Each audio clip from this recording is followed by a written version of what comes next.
السلام عليكم شباب. اليوم طريقتنا عشان الراوتر تخفيه أو تفتحه إذا كان مخفي.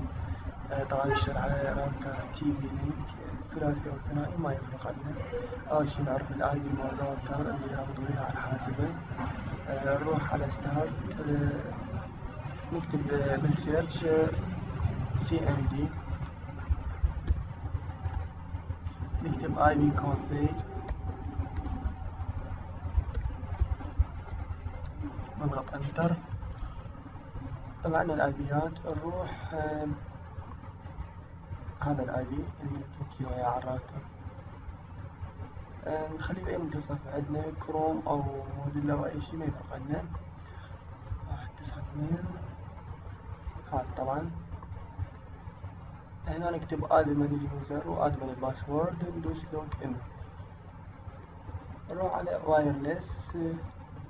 بالوايرلس هذا enable SSID broadcast.